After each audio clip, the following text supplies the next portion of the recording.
I know if you see us there spotlighted, I can't. Yeah, I don't think we're spotlighted. Oh, okay. Oh, there we go. Oh, thank you, Onaisa.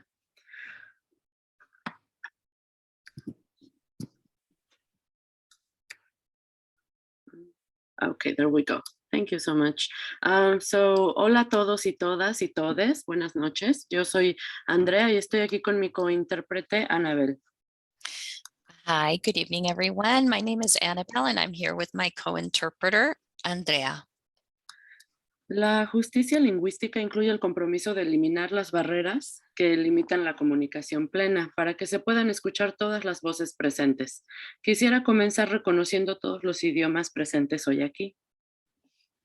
Language justice includes a commitment to eliminate those barriers that limit access to full communication so that all voices here today can be heard. I want to begin by acknowledging all the languages represented here today. Este evento se llevará a cabo en español y en inglés. En un minuto le explicaremos cómo puede elegir un canal de idioma para participar y poder escuchar en su idioma preferido. This event will be in English and in Spanish. In just a moment, we will explain how you can choose a channel to participate in your preferred language. Primero, quisiera compartir unos recordatorios para los presentadores. Por favor, les pedimos a todos que hablen a un ritmo moderado, semejante a como lo estoy haciendo yo ahora, y que tomen pausas con frecuencia. Si lo olvidan, está bien, no hay problema. Haremos este movimiento para recordarles que hablen más despacio. Debido a que la justicia lingüística es un esfuerzo colectivo, invito a todos los aquí presentes en este evento a que si me ven a mí o a Anabel hacer un gesto como este, por favor lo hagan todos en la pantalla para recordarle a quien le hable que deben de hablar un poco más despacio para el intérprete. Esto hará que el mensaje sea más accesible para todos. First, I want to share a couple of reminders for our presenters. We ask that all participants speak at a moderate pace and take pauses. If you forget, it's okay. We will do this gesture to remind you to slow down. Because language justice is a collective effort, I invite all of you at this event to do the same gesture if you see someone doing this, to make sure that the speaker sees us and will remember to slow down. This will make the message much more accessible to everyone. Si usted no puede escuchar la interpretación por algún motivo, por favor, no sufra en silencio, use la caja del chat para pedir ayuda y le ayudaremos. If you can't hear the interpreting, please don't suffer in silence. Use the chat to ask for help. Ahora, para conectarse a la función de interpretación de Zoom, si usted está en una computadora y, ojo, aún no activamos la interpretación, les avisaré cuando buscar el icono del globo terráqueo de idiomas. Pero si está usted en una computadora, verá un globo terráqueo en la parte inferior de su pantalla.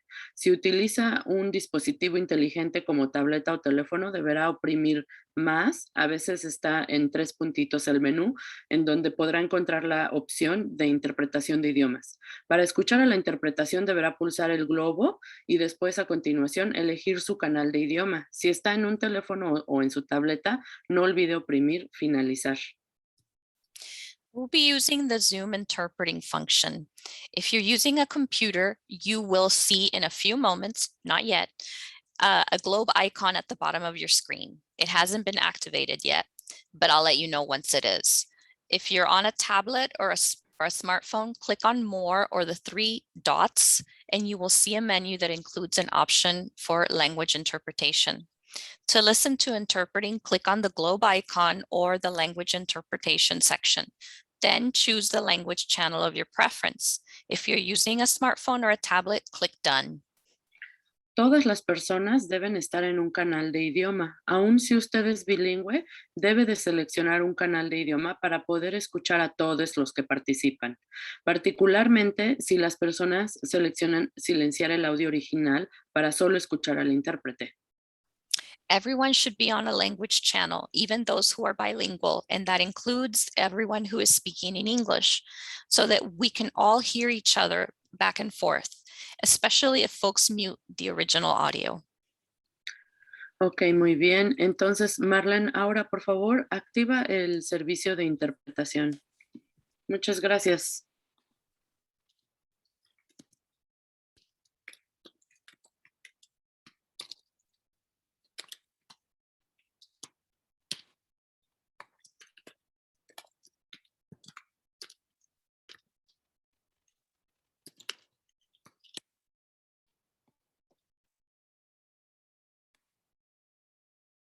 Yes. Okay. Thank you so much. Thank you. Thank you both so much. We are excited to start now. And so we're going to start here by, I'll go ahead and ask for the next slide. We're going to start by introducing ourselves. So thank you all for being here tonight. We are going to begin our program, and my name is Kathy. I am from San Mateo County. I grew up in San Mateo County. I experienced criminalization throughout my life, starting in middle school, when I was suspended and expelled and placed on probation for behavioral issues. And so that was the beginning for me of a lifelong journey, or at least for the next decade of my life, involvement in the criminal justice system. So I connect those experiences today to my activism work in addressing policing and really addressing the harms that policing has in our communities. So I would like to turn it over to my co-moderator, Ofelia, to introduce yourself. Thank you, Kathy. My name is Ofelia, and I am born and raised in East Palo Alto, so also in San Mateo County. But East Palo Alto is definitely home base.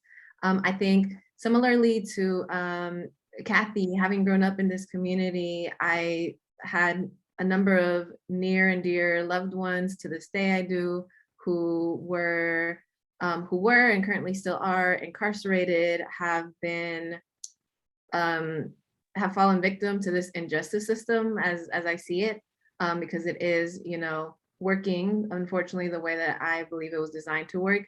And I think that's part of the story and the impact that I bring with me into my activism work, my organizing work, and really dealing with issues of healing, of how to address harm because it happens, because we're human, how to deal with it and address it in ways that don't resort to further harm or further distress and further adversity for our families throughout San Mateo County. So I'm really happy to be here today, joined by some amazing folks who are going to speak to these issues, talk about their experiences, and how to be better, how to transform our communities, and how to keep growing in a direction that keeps every single one of us safe.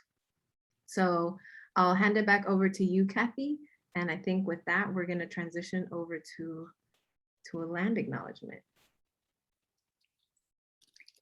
Yes, in just one moment, I think we're going to do our community agreements, and so we want to acknowledge that this space is really centering those who've been directly impacted by policing and police violence.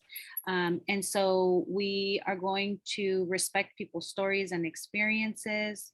We're going to seek intentional learning, not perfection.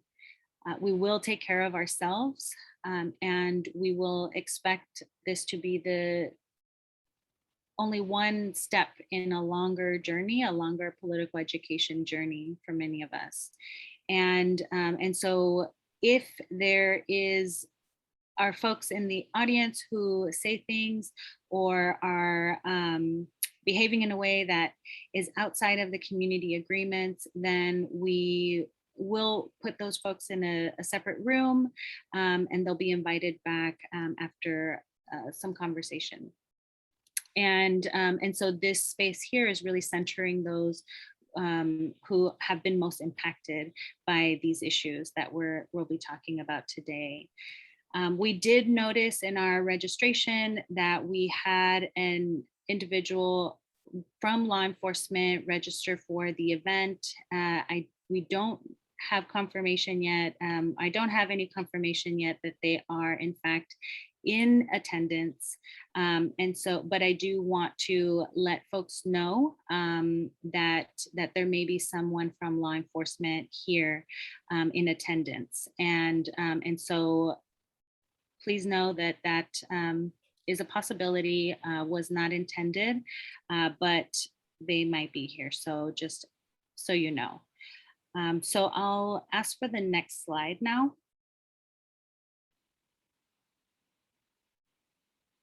Okay, and so we're going to give you a spoiler alert here.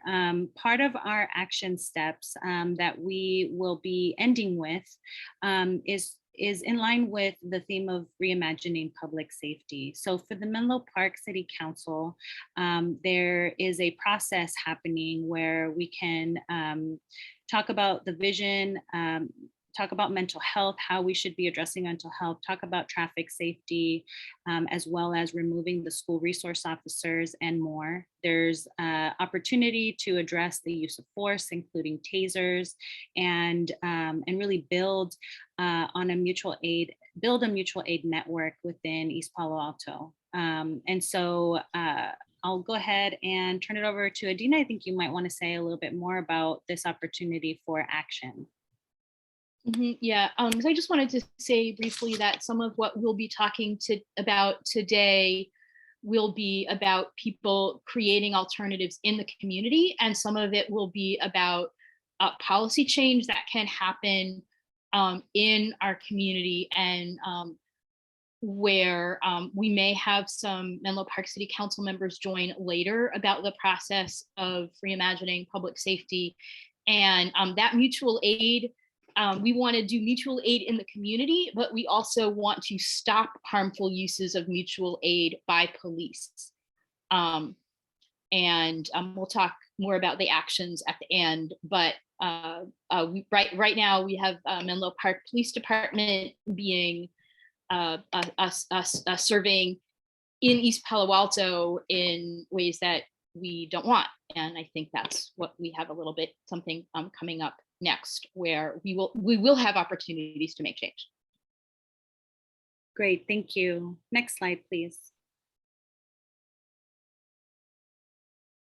Okay, so in the event that we do have Chief Norris from Menlo Park Police Department here, we do want to reiterate a demand that community grassroots groups, including the Hood Squad and other local groups, have called for, which is the firing of Officer Suarez, who has multiple complaints against him for harming members of our community.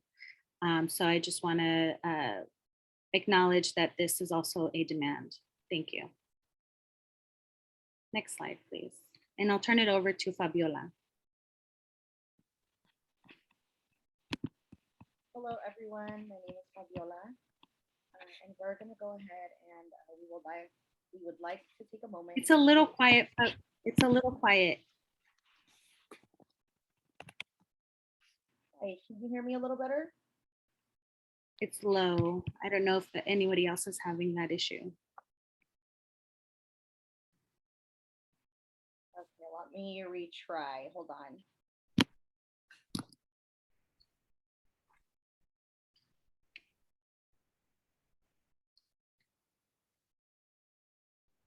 All right. Hopefully we'll get the sound going in just a second here. Does it still sound a little far? It sounds better, I think. Okay. I think it's just my connection. My apologies. But we would now like to take a moment to acknowledge the unceded indigenous land that we are occupying right now. The map that you see on the right of the screen offers some insight into the indigenous territories in the Bay Area. East Palo Alto is unceded Ramaytush Ohlone land. The land we live on was obtained through forced removal, genocide, and ethnic cleansing. And yet, even after such atrocities, indigenous communities in the Bay Area continue to work, heal, thrive, and steward the land.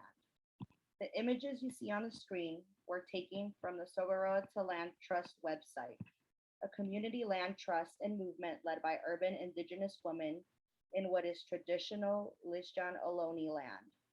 I invite you to visit their website, get familiar, and contribute to the work they lead. It is our duty to acknowledge that the harm inflicted by colonization is not a thing of the past, but rather a current, ongoing process. Lastly, I'd like to lift up the connection between decolonizing the land and police prison abolition. Two bold and uncompromising movements that imagine not only an end to white supremacist violence, but also diligently imagine and create life beyond police, prisons, and land theft. Both movements are fully intended to benefit everyone, not just Indigenous people or people of color.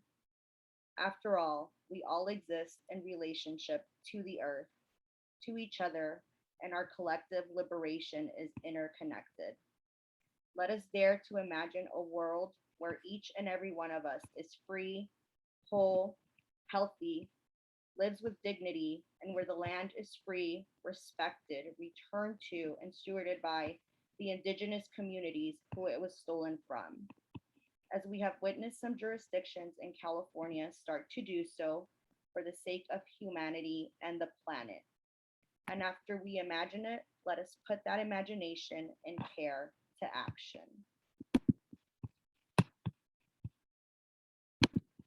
We cannot discuss the harms of policing and our path to ending police violence without honoring those who have lost their lives as a result of policing. Here are the people who have lost their lives due to police violence recently in our county.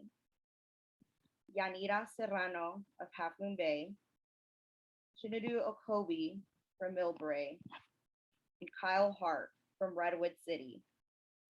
Let us honor their lives and those left in their memory with a moment of silence. In the chat, we invite you to type presente as a commitment to our solidarity with their families and loved ones. Please type the name of someone you know who has been killed or harmed by police violence. Thank you.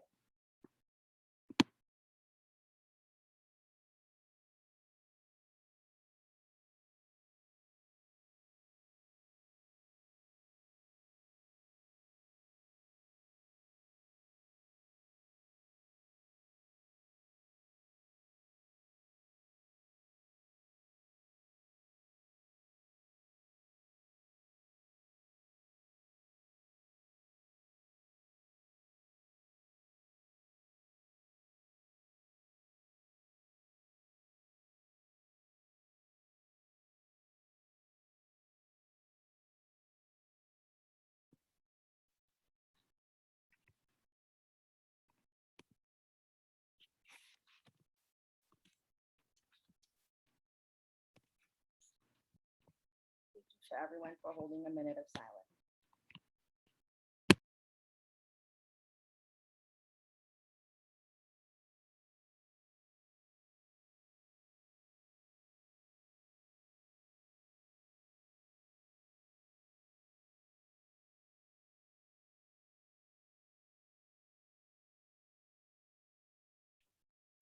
Thank you everyone for participating in that. I saw a lot of people typing into the chat names of loved ones: Irwin Mendez, Derek Gaines, Roger Allen, Yanita, Chinadu, Kyle, Yvette Henderson. Thank you, everyone. So I'm going to transition us now to this next part. I want to invite you to think to yourself and answer this question. What does safety look like to me? Type into the chat a word or two or a sentence that comes to mind for you.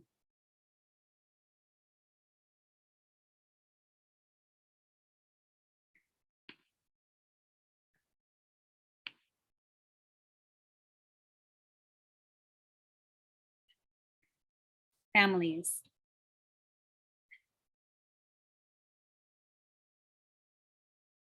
when basic needs are met, dignified housing,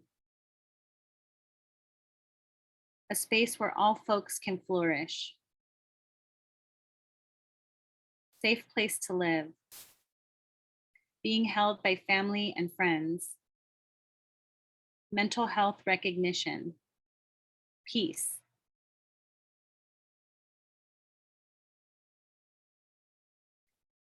Black and people of color youth being able to be happy.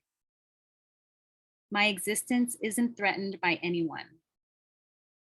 A diverse community. Children getting to be children. Thank you, everyone. And I will just acknowledge that police and policing was not listed in any of your responses. So thank you. Not living in fear of authority. Thank you. I'll turn it over to Ofelia. Yes, thank you so much, Kathy. I think those are all really beautiful answers that resonated with me personally. So thank you all for sharing. It is my pleasure to welcome you all and give a warm welcome to our guest, Kat Brooks, who will frame the issue a bit for us today. And also to our amazing young panelists, of course. I was also made aware that elected decision makers are in the room. Thank you so much for being with us and for listening to the voices that you'll hear on this panel today. But to give a tiny bit of context, today is actually part 3 of a part 3 political education series titled Building for Change. As a brief refresher, part 1 focused on an introduction to police abolition and transformative justice. Part 2 focused on justice system and the power that they have to just reduce harm, do things differently. And tonight's session will focus on reimagining public safety. And really also that includes passing the mic to directly impacted youth of San Mateo County who are actively working to create a different world today and into the future. So a little bit about why we're here. On that note, while there is some great work happening here in San Mateo County, I think there's still much more power building and foundational work to do in our neck of the woods. Contrary to some stereotypes, San Mateo County is a very diverse community of people from many different backgrounds, of different immigration statuses, abilities, age, gender, you name it. And considering the rich diversity of San Mateo County, we have to bear in mind that that people of different intersections of these identities are affected in different and in some cases more severe ways. For example, someone who's a man, white, wealthy, is going to have a much different experience than someone who identifies as femme, low income, undocumented, and that's only one example, right? There's only so much we can cover in an hour and a half, but we look forward to getting into some of these issues and different paths forward. So without further ado, I am now, Kat, come on back. I'm very excited to introduce Kat Brooks. Kat Brooks is an award-winning actress and playwright. In her role as an activist, she is also the KPFA co-host of Upfront and resident playwright and actress with the Lower Bottom Plays in Oakland and Three Girls Theater in San Francisco. As an organizer, she played a central role in the struggle for justice for Oscar Grant and spent the last decade working with impacted communities and families, excuse me, to rapidly respond to police violence and radically transform the ways our communities are policed and incarcerated. She is the co-founder of the Anti-Police Terror Project, APTP, and the executive director of the Justice Teams Network. Kat was also the runner-up in Oakland's 2018 mayoral election, facing incumbent Libby Schaaf. So that is a very small, brief snippet, does not do Kat justice, but we will let her powerful words speak for herself. Kat Brooks, it's such a pleasure to have you with us, and I will pass the mic over to you. Thank you so much, Ophelia. And what's up, everybody? I am so honored and humbled to be with you tonight. The opening of this event lets me know y'all don't need me here to talk. The analysis and the work is clear. I want to start, y'all did this, but we're going to do it again. I want to take a moment of silence for all of those lost to state violence, as well as for the 1,500 and counting people lost after the earthquake in Haiti.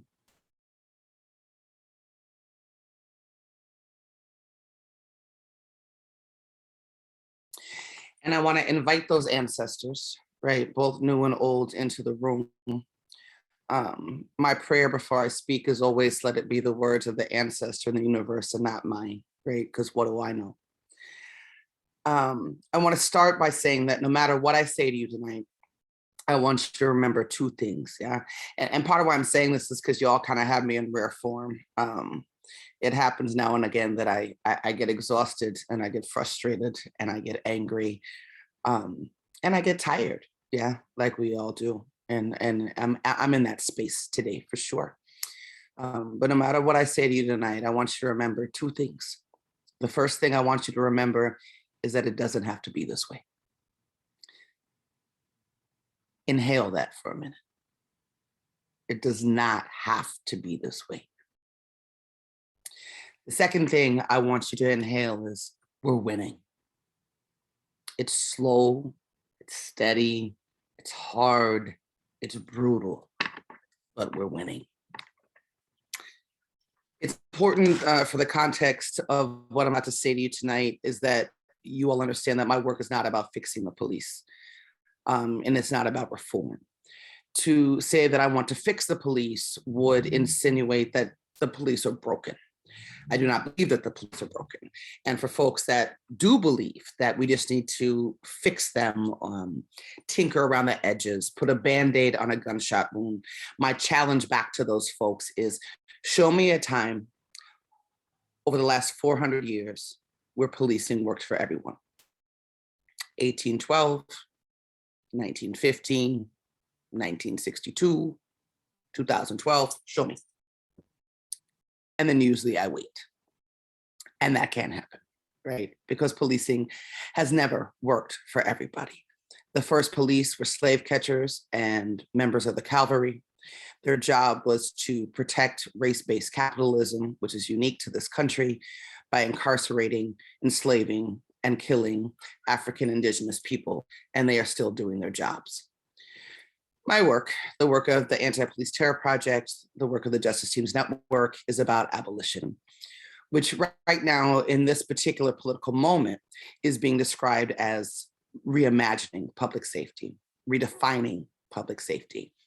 And our work as organizers and advocates, as far as I'm concerned, is about and shaping that narrative, both in word and in deed, and outpacing the state in their attempts to co-opt the narrative of redefining and reimagining, because that's what's happening in communities across the country. I've also been sitting with, like I said, you got me in rare form. There's some things that are happening in Oakland that I'm going to talk about in a little bit, but with an incredible amount of grief. That happens sometimes. Our communities are going through it, right? COVID-19 has impacted our communities in very particular ways.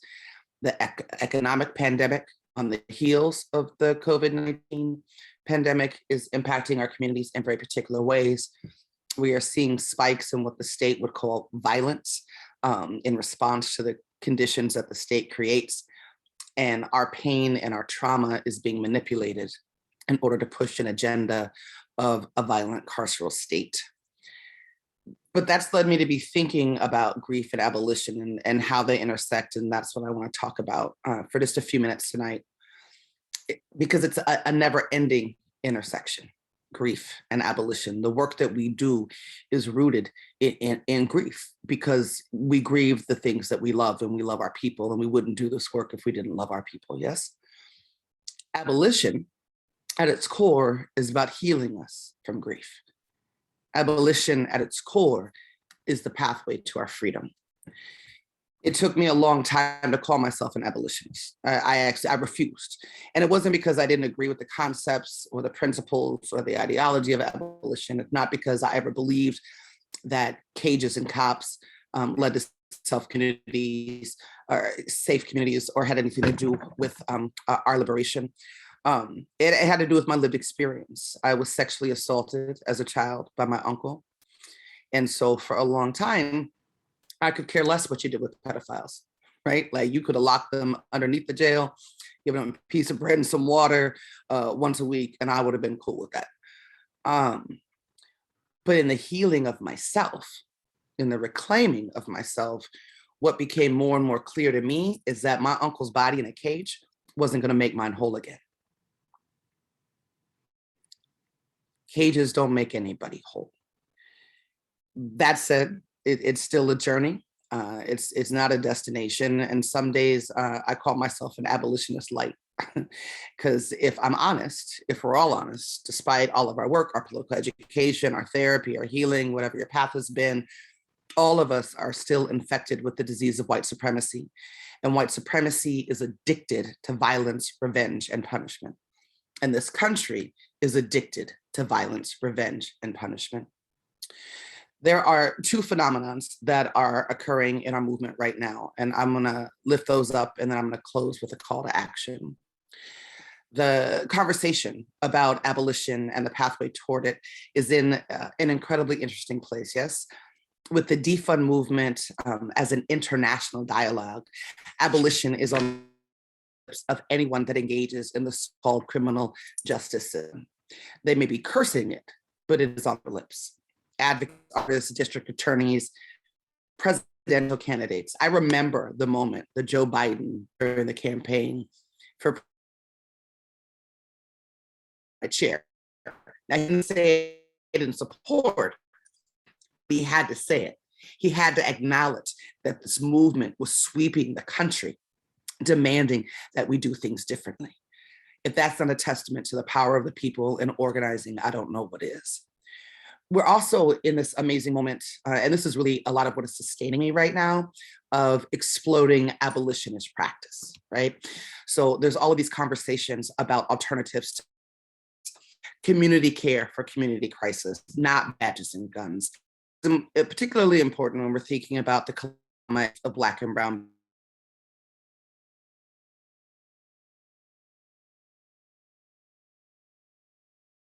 500 years plus of trauma. And by hold, what I really mean is that we practice every single day willing or intentional amnesia in order to maintain our sanity. We stuff down the thing that has been done to us, from the transatlantic slave chattel slavery to Jim Crow laws to the missionaries, horrible. And we pull that down in order to get up. Kat, we might be losing you. I think it might be internet thing. Hopes that that solves the problem.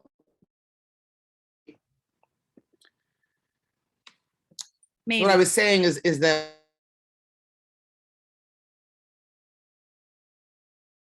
Uh-oh, we're losing you again.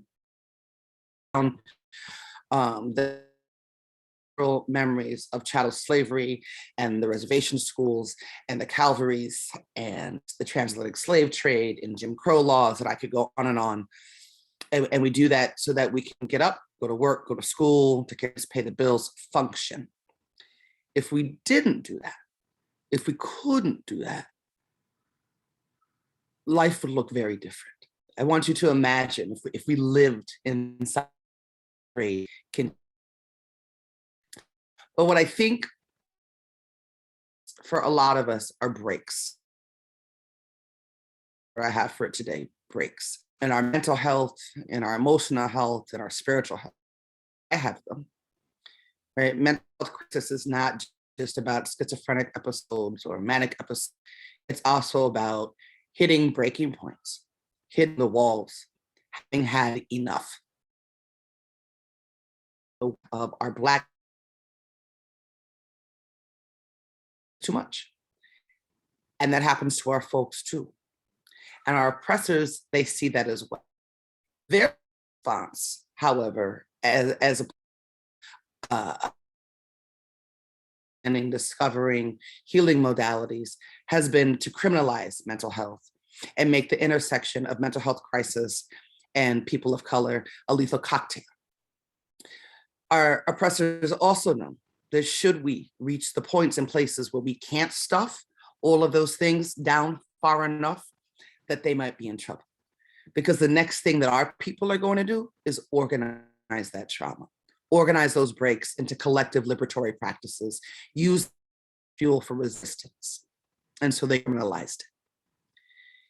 Modern day practice means that people that police kill are in the middle of a mental health crisis. It means American concentration camps are overflowing, not with hardened folks and brown folks and indigenous folks who had a break. Black folks, brown folks, indigenous folks who indulged maybe in substances as a means to deal with a break, right? Figured out addiction, decriminalizing substance is the only substance use is the only way to health and healing. But what we've seen in the last and Breonna Taylor,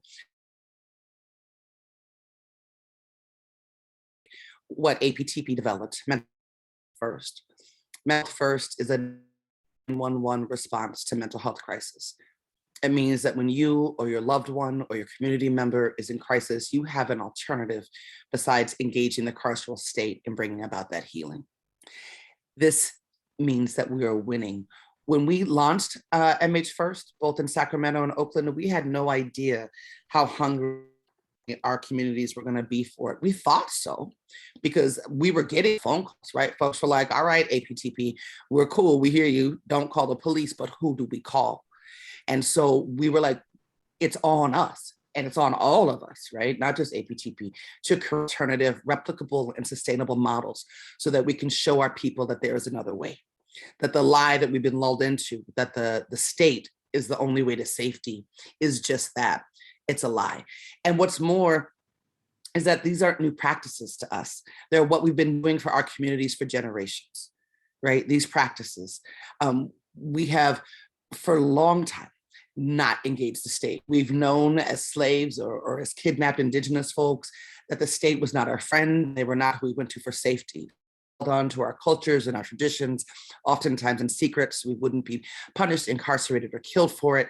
And that's what we're revitalizing, giving breath to again today, taking care of our own. I've been sitting with particular political as the defund movement, before it's ever taken a dollar away from law enforcement, has been blamed for the spike in homicides that we're seeing in urban cities across the country. And the only word that I have for that is gaslighting. If you think about it, the state, we say all kinds of state violence, right? Whether we lose our loved ones to a gun held or a gun held by someone that looks like us, because it's that creates these conditions that survival of those. Then the state tells you the only way to free yourself from those conditions is to incarcerate your. And that's why it's so important. And it's a place where until recently, we've not nearly enough, in my opinion, that we create these sustainable models, these replicas, so that our people can see violence. They will organize themselves. These alternatives that lead with love and healing rather than violence. The other thing that I wanted to talk with you about today, that the thing that has me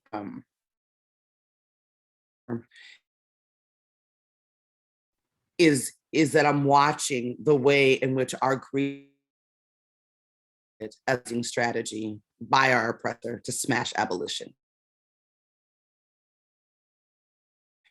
to use our people to usher in our demise. In the 1980s and 1990s, in response to the crack epidemic, and let's be clear that the government flooded our communities with crack cocaine, and then flooded our communities with police and federal agents, state violence. Black and brown folks damn near begged for the 3 strikes law. We were content with sending our folks away. We didn't care. We just wanted the violence to stop. We just wanted the streets to be peaceful. Our grief from our loss sent us rushing into the arms of our oppressor, and he welcomed us with open arms. But the violence stopped. Black and brown bodies continued to fall, and then on top of that, our families were ripped apart as thousands of us were funneled into American concentration camps. Then we spent 20 plus years trying to decarcerate, to bring our loved ones home, to get back to baseline. We are in that moment again. As the economic pandemic and the trauma pandemic impact our communities, hot on the heels of the physical pandemic of COVID-19, we are seeing the homicide spike. As people are pushed into the underground economy, are overcome with stress and trauma and pain, violence in our communities has indeed exploded. And once again, our oppressor is weaponizing our grief, manipulating our fear. So it is us, far too often, we, who are once again begging for police and prisons as pathways to safety.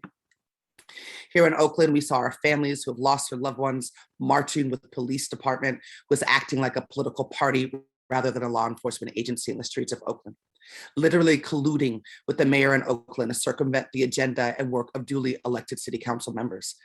And it's important to look at what's happening in other cities, right? Because it may soon be coming your way. It pains me to tell you that in just 2 weeks, my city, Oakland, the birthplace of the Black Panther Party, has ushered in the ATF, the FBI, and the California Highway Patrol. We are, with open arms, welcoming our oppressors' tools that will no doubt result in harmed and probably dead Black, brown, and Indigenous bodies. But remember what I said at the beginning. We are winning, and it doesn't have to be this way. And I am clear, we are clear that this is happening because abolitionists, social justice warriors are winning. We are shifting the paradigm. We have moved from the place of simply critiquing the way this country does public safety, railing against the way this country does public safety, protesting the way this country does public safety, to reimagining and recreating public safety. And we're doing it through a healing justice and abolitionist paradigm. And because we are winning, the state is clapping back, and it's clapping back hard. I want you to think about what I said earlier again, how the defund movement, the prevention movement, became the scapegoat for a carceral state not being able to do its job before there was even a vote on defund. And that's not just in Oakland, that's in cities across the country. The oppressor is using this movement to run the tape that abolitionists don't care about our community, that abolitionists aren't Black or brown, that abolitionists don't understand loss. But the truth is that many of us are abolitionists because of the pain and the grief and the trauma we've experienced both in the street and by the hand of the state. It's true that our folks are grieving. It's true they're collectively grieving. In Oakland, I don't know about San Mateo County, but here in Oakland, homicide year. 80 mamas, babas, partners, children. It's a loss. And so what is the work then? Okay. I believe that means that we have to be there to absorb our people's grief. People understand it isn't just about closing prisons and ending police, but about healing and equity and peace in our community. Disruptors and the trauma responders. We have to remind our communities of the devastation 1994 crime bill and the strikes law. We have to push back propaganda and flood the streets and social media platforms with the truth. We have mainstream abolition as a healing justice practice, as both violence interruption, violence response. It's Blackest.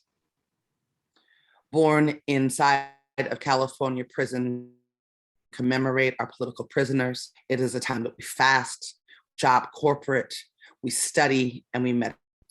In addition to this, we should be actively and aggressively working to keep our people out of the grasp of the carceral state. But we cannot do that from a high and mighty place or an I know better than you place. Organizing one is we have to meet the people where they are at, not where we want them to be. Meet them with love, meet them with care, meet them with knowledge, meet them with solutions. And I'm gonna leave you with this. We have to hold their grief as we walk to abolition, because the state is pretending to hold their grief as it walks us to our demise. Thank you. Thank you so much. Wow. Just taking a moment to soak that in. A lot of gems dropped there. I think if I'm not mistaken, we are gonna, given that very powerful jump off point, dive into our panel now. So Kathy, you and I are gonna introduce some of our panelists now. Kat Brooks gave us so much to mull over and to integrate and to talk about in today's discussion.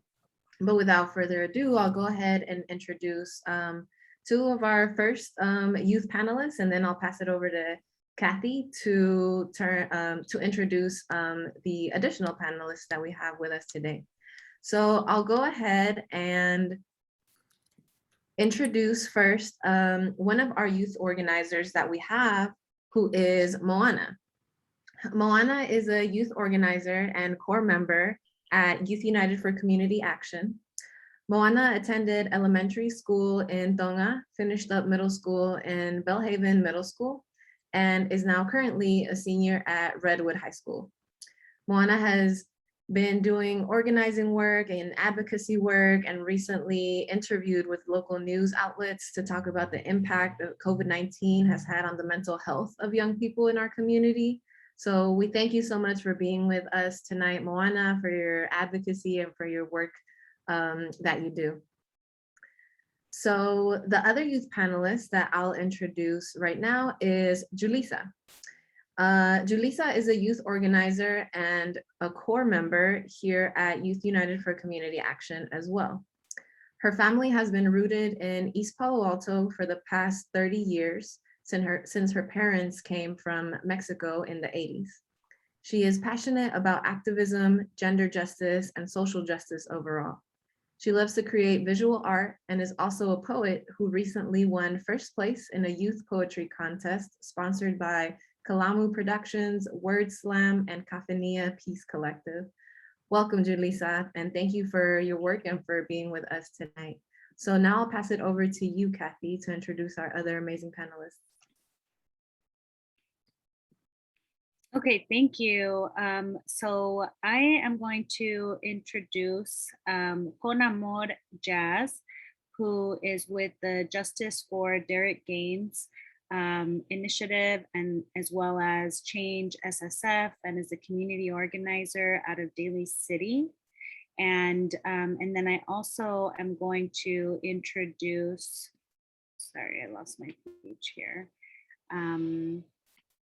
Francisco, who is a high school senior with the Siren Youth Leadership Advocacy Program, and a high school junior, and is a recent graduate of the Siren Youth Leadership Advocacy Program, and has a passion of abolishing ICE in San Mateo County.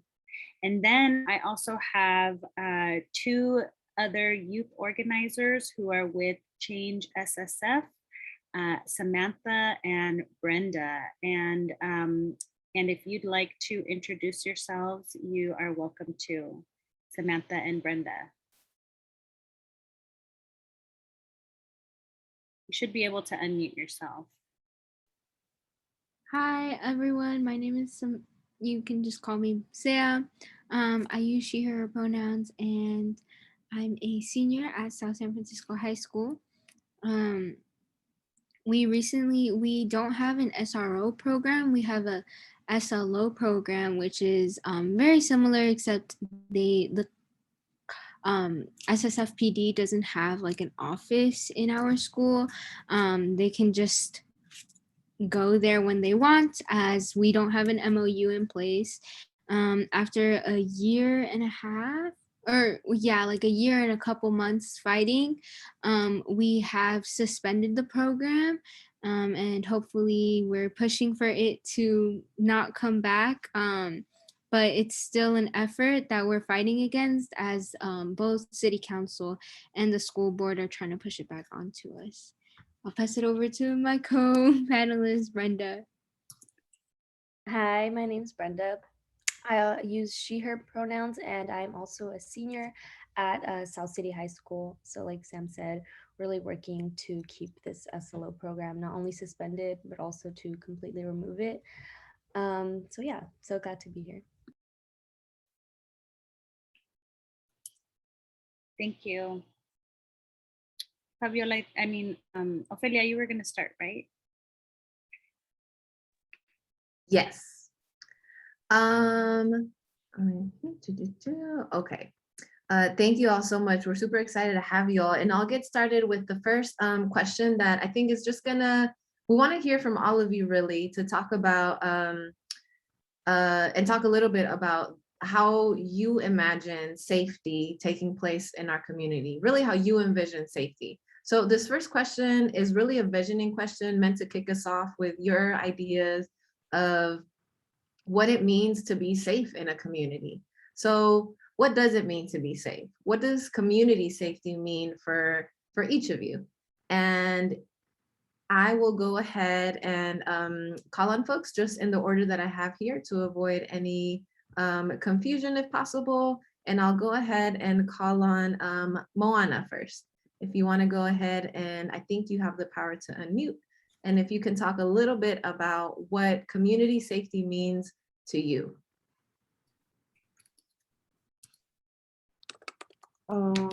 Thank you, Ophelia.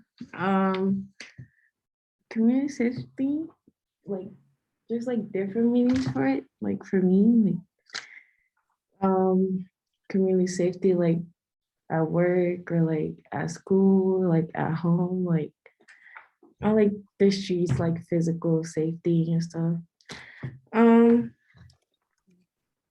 But I think mostly for me, like a safety community is being in a diverse community, like where you have people that you can relate to, like in their experiences, like trauma and stuff, and like they can help you because they understand you in a way where you like feel safe to like talk about it to them, and like I don't know, I like that happens in Yucca. Like I feel safe.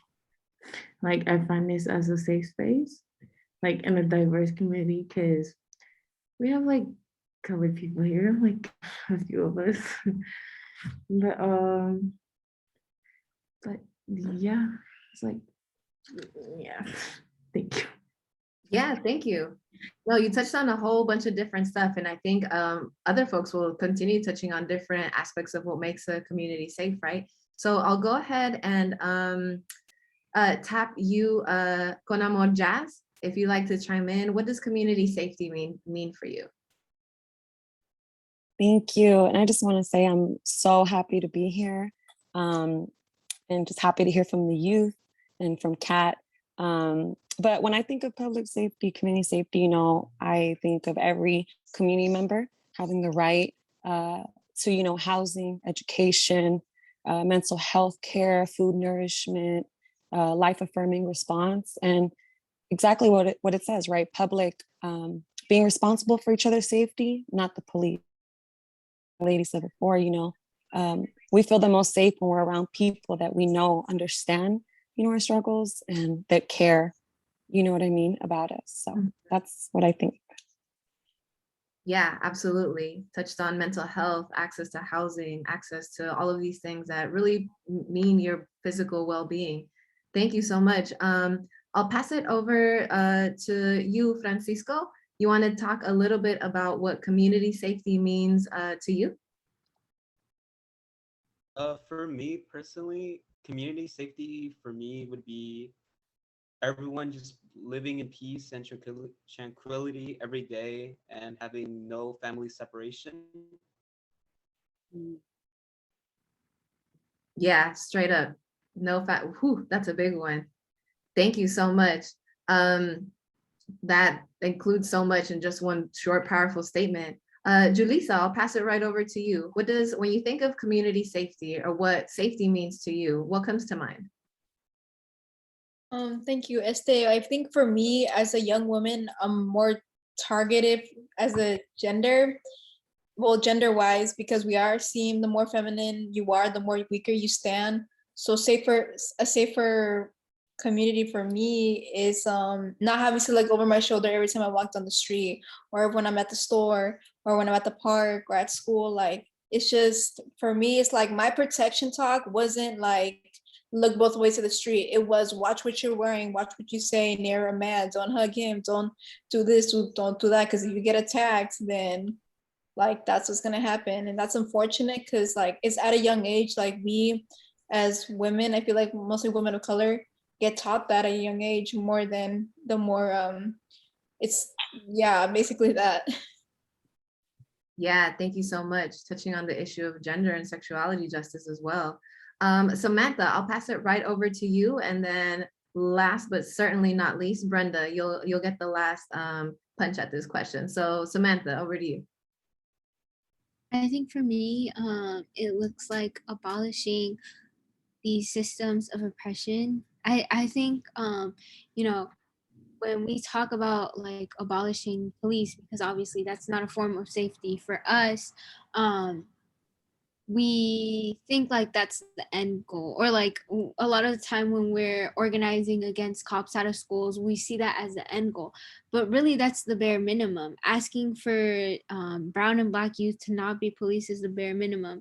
So I think for me it's reimagining a world where these systems of oppression don't exist and we can rely on one another to really help ourselves. And I know Jazz touched on it a bit, but I think environmentalism really touches back to all the safety that we're talking about, and really just having our basic needs met and being able to connect back with one another and also be at peace with the earth as we see capitalism is currently destroying it.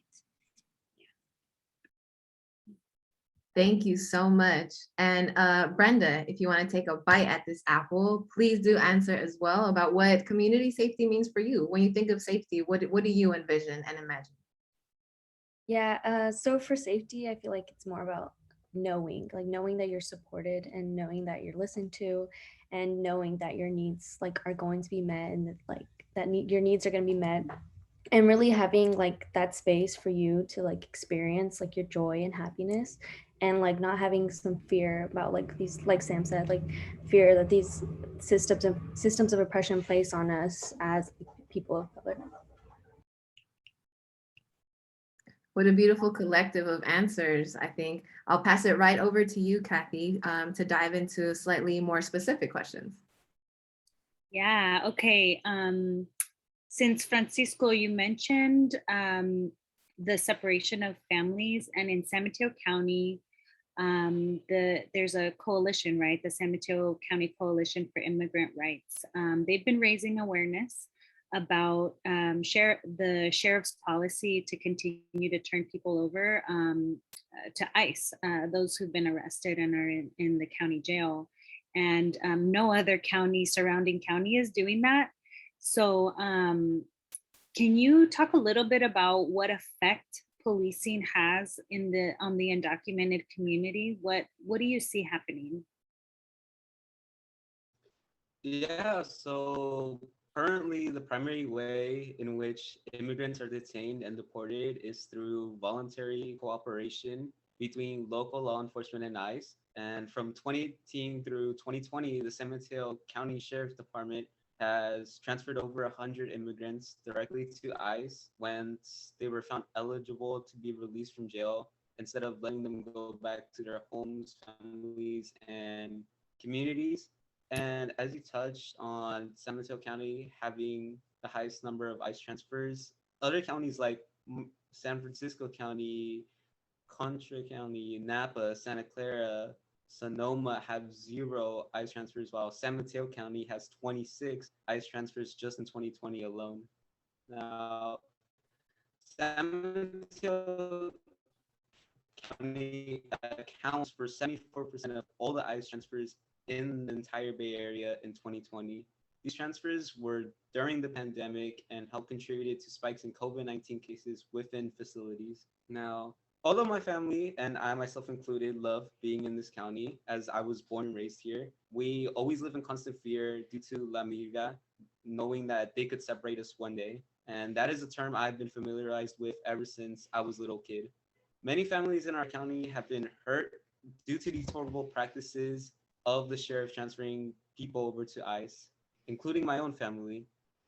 Our community lives in fear because they know that due to their immigration status, they can be deported for even minor offenses. It's a double punishment, especially with the county we live in accounting for almost 3/4 of all ICE transfers within the Bay Area. This practice hurts families beyond the deportation. We lose parents, siblings, providers, and our worlds turn upside down when our loved ones are ripped apart from us.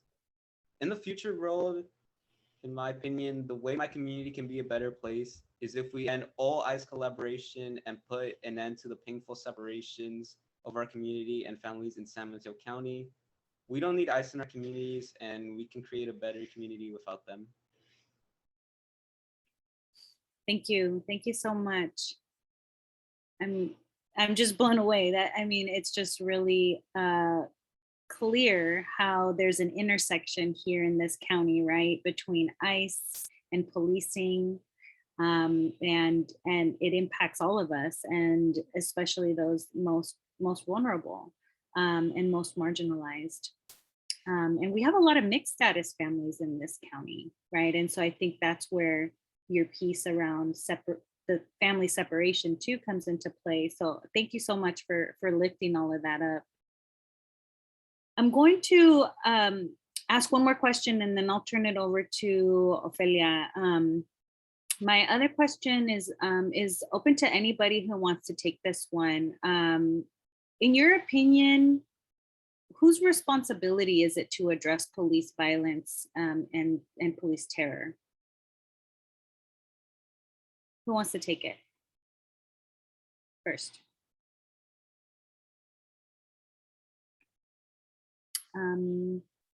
Jazz, do you want to take a stab at it? Would anyone else like to first on the panel? No? Okay. Well, in my opinion, everybody, but more so the people that have the privilege to not be directly affected by it, and those that are in a political or a position of power to address it. And I say that because, like, for example, myself and like the brother that just spoke, it's like we're directly impacted by it every day from the moment we were born. And so it's something that's already in us to speak about it. But how about those people that are not speaking, right? And usually those are the ones that have that privilege. And so that's why I feel like should be addressing it, but all of us, everybody. Would anyone else like to take a stab at that one? Whose responsibility is it? I could go. This is Julissa. In my opinion, I feel like I agree it should be the people, because I do feel like these authorities who are causing the harm and the people above them can also like switch up words and try to like defend it or try to make it sound like, no, it was okay for like this or this reason, when they don't realize that the people are getting more harmed than the authorities themselves, because the people realistically, they are a bit more vulnerable when we have this authority figure who could come in, like they're not really approachable. They look a bit more scary because like they could do so many things to us, like just even from us, like not just from us resisting, they could harm us in so many ways. Thank you. Ophelia, I'll turn it over to you. Yeah, definitely. Thank you. And I'm definitely sitting with these answers. I think y'all bring up something really important, right? About how when we do, I think Julissa, you mentioned that sometimes harm to us is justified by the very people who I think we assume are supposed to help us, but it doesn't quite happen that way. So thank you for naming that.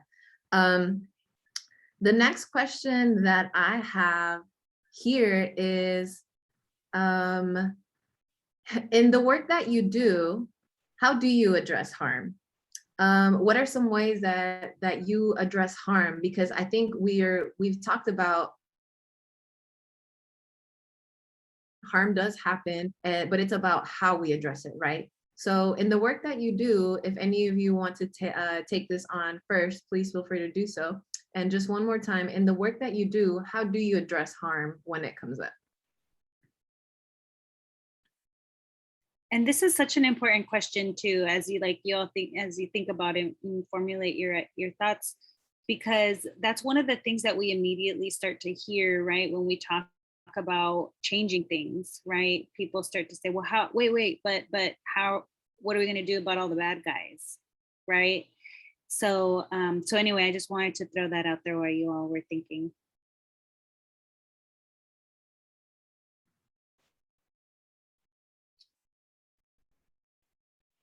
I can go, Sam.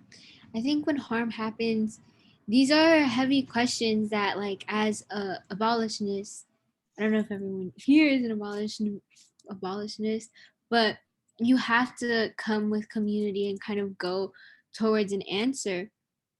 And I think that's when restorative justice comes into play. Like, we have to have these conversations as a community and really go at the pace and hear and believe the people that were hurt, especially when it comes to sexual assault, which has been such a heavy topic recently, especially in a lot of Latinx spaces in the city. We see these harms taking place, and most of the time it's at the hands of, again, other systems of oppression like machismo and the patriarchy and things like that. And I think that Jalissa touched on. So really coming together as a community, realizing what the harm was, and realizing that a lot of the time, like when these things happen, it's because there wasn't enough resources for the person that created the harm or for the person that needed it. So allocating and really coming together as a community, going at the victim's pace and hearing out what they want, and making sure that restorative justice is practiced, and that everyone is heard out. Thank you. Thank you so much, Jazz. I mean, sorry, Samantha. My eye does this thing with whoever I'm looking at. That's the name I say. I'm sorry. But Samantha, I just wanted to draw a quick connection to something that Kat Brooks just mentioned, right? Like, abolition is complex. We don't always 100% feel like abolitionists, especially when someone has done something awful to you and you think like, well, for all I care, you know, they could go, they could disappear. But I think, to use her words, that doesn't make you whole. So what you touch on is like the healing aspect, the like all of these things that are necessary to really address the harm at the root. Thank you so much. Anybody else want to take this question on? Julissa, Moana, how you respond to harm in the work that you do? Anybody else? Yeah, I could go. So basically at Yucca, whenever there's any type of harm caused, like just if anybody has felt offended, we come together as a community and we have this thing called fishbowl, where there's an outer circle and then there's an inner circle. This inner circle, they speak, one person speaks on the harm that was caused. Everybody gets some feedback for a good, I believe, 30 minutes. And then the outer circle, they just listen and they jot down notes on like what was said until it's their turn to speak. And we just try to figure out like how can this harm be, I guess, fixed in a way where like we can hear both sides and like folks can apologize and just things like that, instead of just like leaving it alone and things like that. And I feel like you never want to address a harm with ignoring it, because I feel like a bad example is back in my middle school, there was a day where they were just there was like fight after fight in just the span of 2 hours. And the school, instead of talking about and trying to resolve it, their result was, let's give them a party next week. Let's order them a jumper. Let's give them ice cream. That way it could be like a mental health day. And realistically, it's like, I understand that like we're young, but then again, we need to like figure out like what's happening and how do we permit it, instead of like realistic, like metaphorically and realistically, like sugarcoating it and ignoring it. So I guess like just in general, just like talk about it and try to figure out like what's going on. So yeah. Yeah, thank you so much. You touch on like kind of connected to something that Samantha had said, really addressing things at the root, not sweeping it under the rug. Not, and that's hard, right? Like that's freaking hard. So thank you for that. Kathy, I'll pass it over to you for the next question. Okay, great. I want to really dig into the getting the school resource or school liaison officers out of, but before I do that, I want to ask Jazz, can you, as we were sort of connecting for this event, you talked about your friend Derek, right? And sort of how Derek's story and the experience that you had as his friend like motivated you into this work. Can you talk a little bit about it?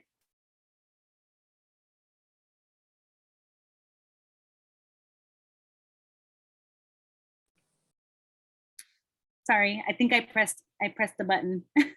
Go ahead and unmute again. Sorry, that was my bad. I'm so sorry. I'm using my phone. Don't have a laptop yet, so I have to like go in there. But yeah, I always say, and by the way, thank you for allowing that space. Like Kathy actually said earlier, it's crazy because I'm sorry, Kathy. Kat hit the nail on it, right? Like she said that most of us, do abolition work through grief. And that's kind of with me, how I became an abolitionist, honestly. I always say like the journey was predestined for me, through my ancestors. But I definitely, like before Derek was killed, I lived this as well. I was also, I don't want to say victim, but I definitely got harassed, brutalized by the pigs. I call them the pigs. And then, literally days after my birthday on June 5th, I got the call that Derek was killed down the street from my house here in South San Francisco by Joshua Cabillo, badge number 1014. He's still currently at SFPD. So he got moved to SFPD and he's currently there. And, it changed my life because, this is someone that was close to me, someone that believed in me, someone that I see so much of these youth here and just every youth that I come across through him. Like him. And like him, getting killed really has inspired the work I've been doing and why I feel it's so, so important to listen to youth.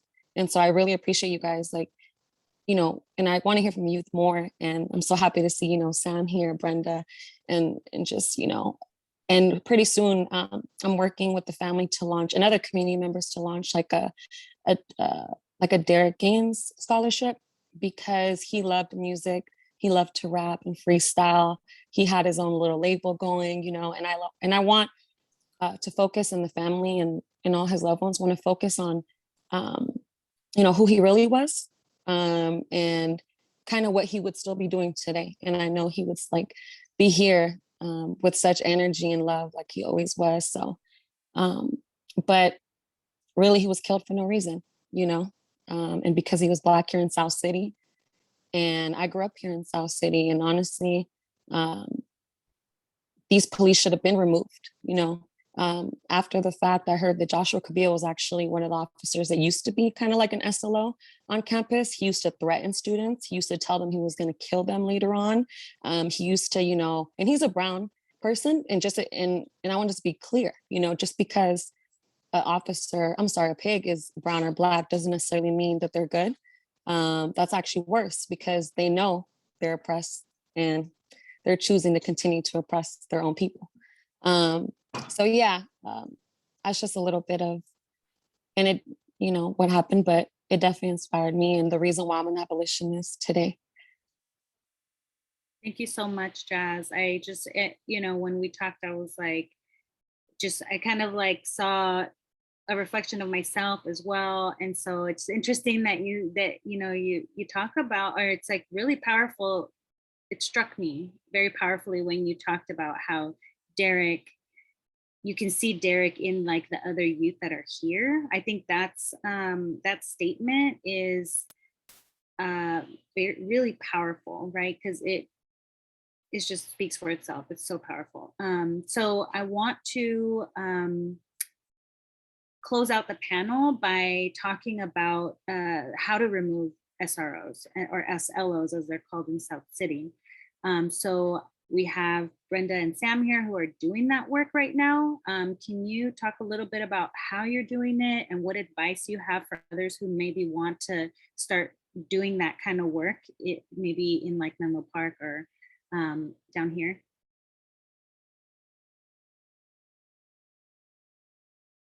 I think Brenda, you go first and then Sam.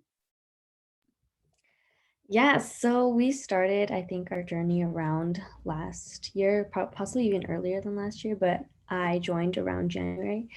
And we started with our board, actually, contacting them, and we did a presentation to them about the harmful effects that SLOs have in schools.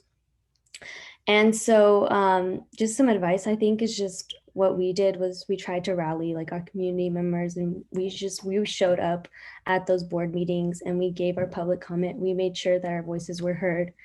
And we put in the work. We had meetings with our board members to let them know, how we were, what our thoughts were about this issue. And we gave them the facts. We gave them all our research about the harmful effects. We even reached out to other organizations like the National Lawyers Guild, and then we had them submit letters to our board. So yeah, it's definitely a hard thing. Something that was really challenging was just because we have no power really with the board. So just showing up and doing those public comments was something that I think really helped us. Thank you. Sam? I think definitely talking to community, like talking to youth, like, that one chant that everyone says at protests where it's like, ain't no power like the power of the youth because the power of the youth don't stop. It's not lying. It's the truth. It really like rallying together. We had a protest right before there was a vote to suspend the program, and we shut down like one of the busiest streets in our city. And it was like not many of us, but having all of those communities together and really getting them to hear us out and hear like in different individuals speak about their experiences. And I think also, there's social media is a great way to talk to folks, to interact with people, to get like organized with people in different spaces, but you really need to take that like off into person, because a lot of the times what we forget is that these systems, they really crush our power to reimagine. And that's why we push the idea to reimagine public safety so much, but it also destroys the idea for kids to be able to express themselves, because a lot of the time they just think, well, that's just how life is, like I'm just treated this way because that's just how it works. Or they're just like, sometimes policing comes from our very own communities. So really being able to teach kids and have them reimagine that this isn't life, like our ancestors didn't live like this, and we can be their wildest dreams and create something better for us.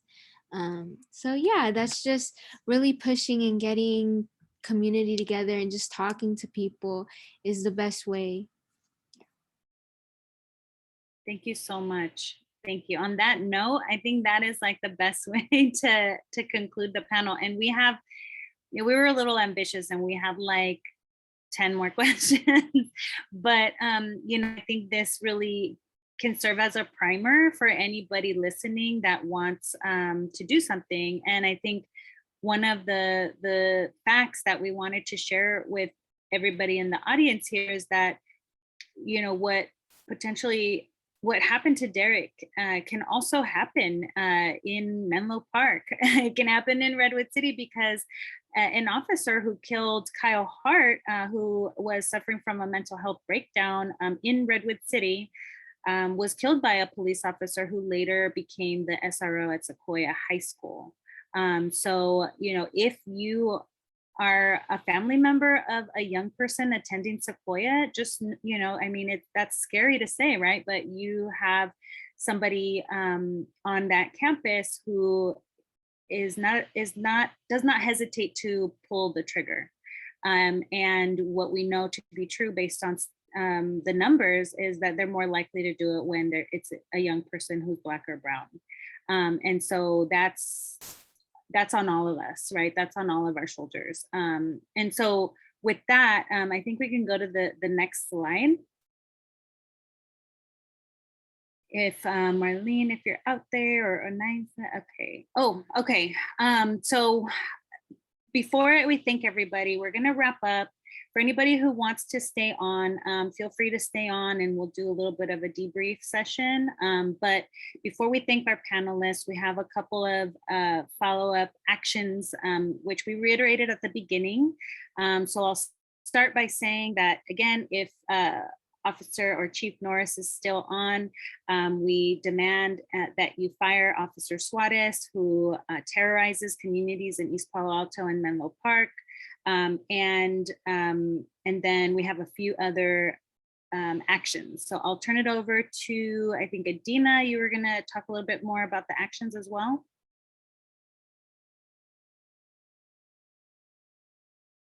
Capture the additional actions that people have shared on those action slides. If you go to the action slides, I have added to them. The ones at the end.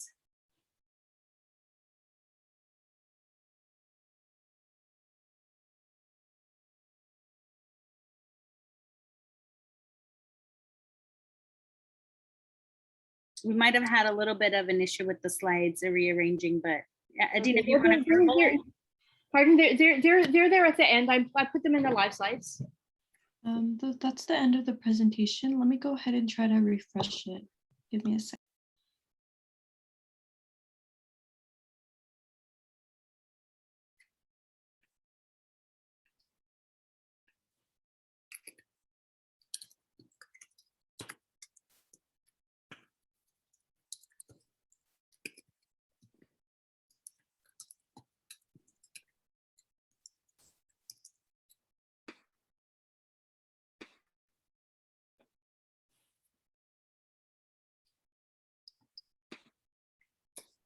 And just while we wait, I want to thank everybody, all of our planners, all of our speakers, our panelists, and just thank you so much for being a part of this and for showing up. Thank you. And then our sponsors, so Yuka and Menlo together. So thank you, everybody. Yes, thank you all so much. And thank you for folks who are sharing in the chat, Cesar, everybody who was dropping gems and just making connections and lifting up and shouting out other people. Thank you so much. We super appreciate y'all.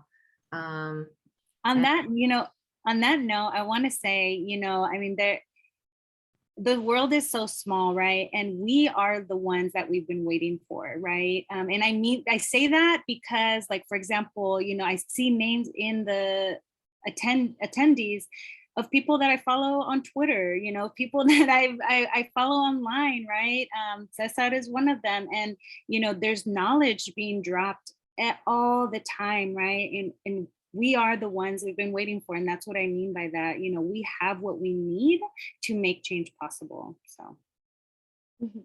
All right. And yeah, thanks. So I'm going to share a number of the actions that have been mentioned. And if there's another action that you are working on in the community, please put it into the chat and then we can add them on to the slides and send out the information out about actions that you can take in the community. So I had mentioned that Menlo Park is going through a reimagining public safety where we have the opportunity to pay attention and look at how to provide safety with mental health and traffic safety, as well as looking at the use of force and the ways that Menlo Park PD is sent over to East Palo Alto and maybe committing violence in East Palo Alto. We heard from the San Mateo Coalition for Immigrant Rights with the reference here, the Redwood City Jail Support, and the Hood Squad that's been particularly protesting the police abuse in East Palo Alto. Next slide. So speaking of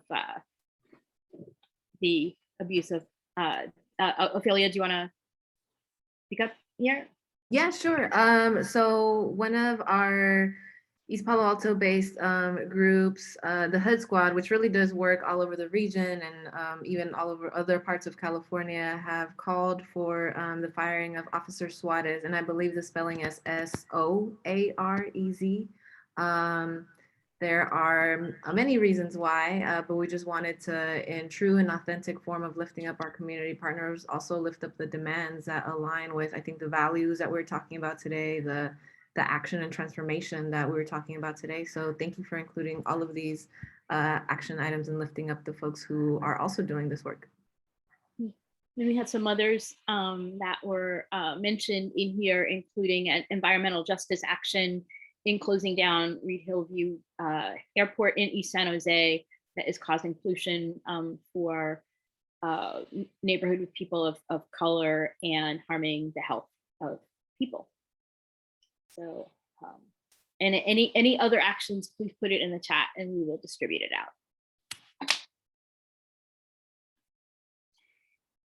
And with that, we will, oh, the Values Act. Yes, thank you. Thank you. So with that, we will close out.